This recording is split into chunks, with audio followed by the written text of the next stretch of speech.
Greetings, friends. It's Heidi with Hydonian Living, and today's segment is about making some pre-decisions about your disposition that can really give you freedom and help you have a more joy-filled life and deeper connection in your relationships.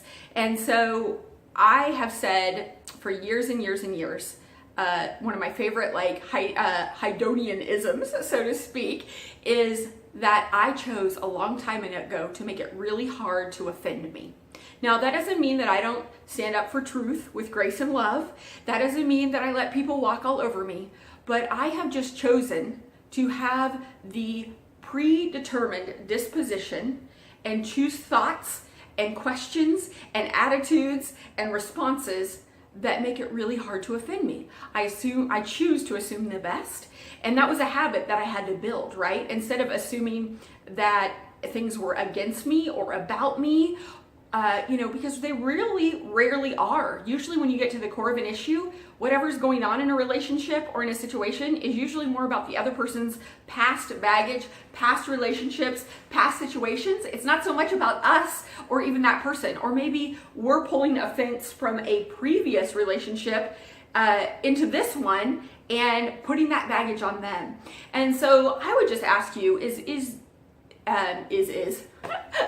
your attitude, is your heart, have you pre-decided that you're somebody that's hard to offend? Or are you looking for a place to get ticked off and offended? Because let me tell you what, one will lead you to a life of a lot of frustration, broken relationships, and just zap your energy and zap your joy. And the other breathes life into relationships, gives you freedom, gives you joy, gives you energy, and helps with reconciliation, which leads me to another one of those things.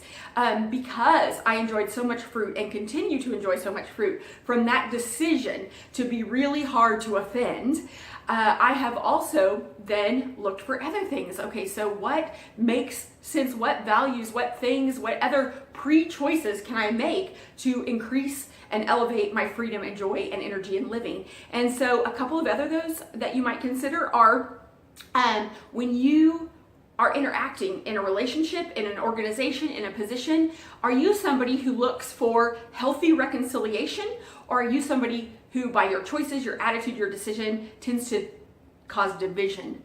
Do you have a spirit of division or of reconciliation? Are you a pot stirrer, right? Or are you somebody who, not in a way that just covers things up and sweeps it under the rug, but creates an environment for true reconciliation, connection, and a place where people can be loved and accepted and feel safe, even if you don't agree on things? And the other place is to choose to respond versus react. Change is inevitable. The one thing that we know will never change in our life is that it's always going to be changing.